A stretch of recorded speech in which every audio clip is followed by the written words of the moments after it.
આ દુનિયામાં ગમે એટલું ગમે એને અર્થે કરીશું, છેલ્લે કોઈ સહાય કરવાનું. સૂતો હતો ભર નિદ્રામાં, જાગી જોયું જ્યારથી. સૂતો હતો ભર નિદ્રામાં, જાગી જોયું જ્યારથી. કોઈ કોઈનું કોઈ નથી, દુનિયા બધી સ્વાર્થી. દુનિયા બધી સ્વાર્થી, કોઈ કોઈનું કોઈ આ દુનિયામાં નથી. અને એટલા માટે આપણે આપણું થોડું કરતું જાવ. માણસો ભજન કરતા નથી, ભક્તિ કરતા નથી, પુણ્ય કાર્ય કરતા નથી, નકરું ભેગું કર્યા કરે. નકરું છે તો બસ ખાવા પીવામાં, હરવા ફરવામાં, કપડામાં એમાં જિંદગી વ્યતીત કર્યા કરે. એને મરણ યાદ નથી. આ હમણાં તમિલનાડુના મુખ્યમંત્રી ગયા, કરોડો રૂપિયા હતા, ક્યાં હારી ગયા ભાઈ? કરોડો રૂપિયા.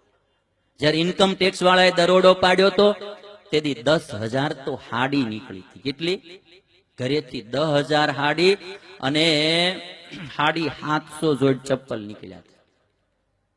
અને એ હજી કર્ણાટકની કોર્ટમાં છે. હવે પાર્ટી વાળાએ કીધું કે અમને આપો, અમે મ્યુઝિયમ કરીએ. એ 10,000 હાડી ભેગી ગઈ. એ કોક ગરીબને વેચી હોત, કોઈ ગરીબને આપી હોત તો એ તો પહેરત. નકરું ભેગું ના કરું મારા બાપ. એક દિવસ કાં ઈ નહીં ટકે અને કાં આપણે નહીં ટકીએ. ઈશ્વરે દીધું હોય તો કંઈક સત્કર્મમાં વાપરવું. ઈશ્વરે આવો સરસ મજાનો દેહ દીધો તો ઈશ્વરનું ભજન કરવું. કાલ પેરાલિસિસ નો આંચકો આવશે ને હાથ ઠવડાઈ જશે, કાંઈ નહીં થાય. ઘણાને આપણે જોઈએ છે આ દુનિયામાં, ઈશ્વરે જન્મથી કોકને કંઈક દીધું નથી, અથવા તો દીધા પછી આંખ વહી જાય, કાન વહી જાય. શું કરે? મને તમને ભગવાને આપ્યું છે સુરક્ષિત, તો થોડું ઈશ્વરનું ભજન કરો.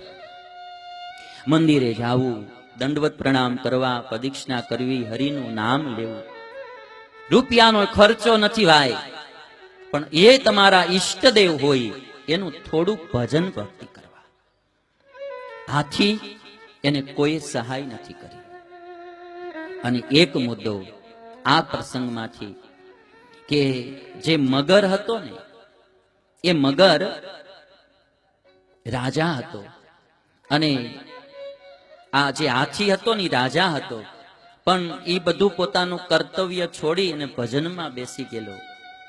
આ બી એક બહુ સમજવા જેવો પોઈન્ટ છે કે જેનું જે કર્મ હોય એ એને ક્યારેય છોડવું નહીં. ગીતામાં ભગવાન કૃષ્ણે કીધું, સ્વધર્મે નિધનમ શ્રેય પરધર્મો ભયાવહ.